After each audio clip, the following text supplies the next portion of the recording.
Behind every face and every action, there's a name. And the search for those names, well, that's where these stories begin. I'm Fox 4 senior reporter Caitlin Knapp, and I'm on a mission to get to know the names we know and perhaps find the ones we don't. Along with detectives working in the same communities you call home, we're all working to find answers and closure in these sunshine crimes. When you hear the details of this 2008 murder that happened just right over there, you'll think it's an open and shut case. There were a lot of witnesses, a ton of evidence, and even the name of a potential suspect. But it's not that simple. A Fort Myers cold case detective tells me that he needs just one more thing to arrest someone. May 6, 2008, Fort Myers.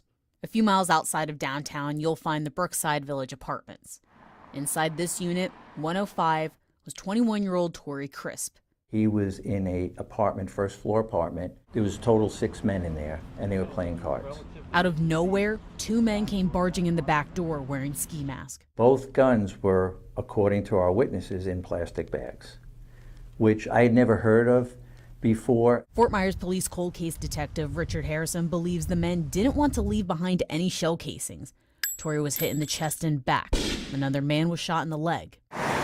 Now, after the men were shot, they all ran out the front door with the gunmen following them out the front door. Torry and another man ran across the street through this field, not knowing where the gunmen were. They were back at the apartment, hopping into a white car. Their intent was to follow him and try to finish him off. You know, you hate to say he was running for his life. He didn't know how fatal he was shot. Torry and his friend ran to Whitehead Creek Loop. The white car pulled around the corner and someone inside tried to shoot Torry again, all while he was laying on the ground. His friend kind of hovers over Torry, protecting his body. They didn't hit Torry then, but he died from the earlier bullet wounds. Clearly this was targeted. Yes. What do you think the motive was? I believe it was payback for something that Torry may have done, may have been involved in. As for the white car, Harrison says it went past the now crowded apartment. Someone in the crowd took a shot at that white car. But the car took off. Detectives searched for it and tried to find any sort of evidence at the scene. She sees shoe prints. She, as in a forensics detective, found this shoe print near the back door. Maybe it's something, maybe it's nothing, but she took a picture just in case. 2 weeks later, a break. Investigators found the white car.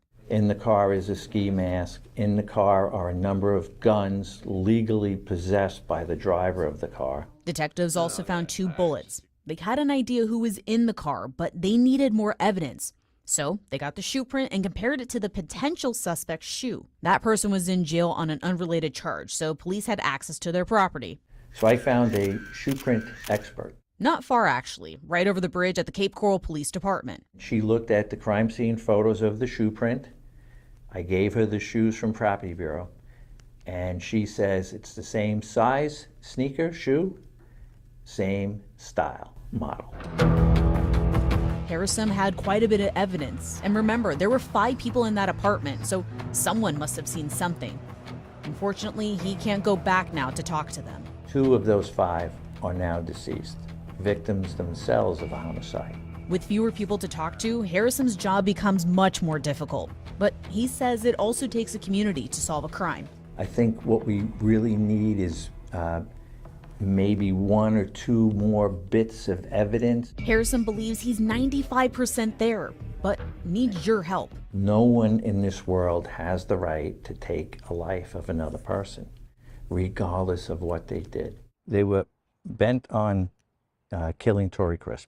Now, witnesses pass away, like in this case. Detectives retire, memories fade. But as we've seen before, it doesn't mean cold cases can't be solved. If you know anything about the murder of Torry Chrisp, you're asked to call the Fort Myers Police Department. Reporting in Fort Myers, Caitlin Knapp, Fox 4.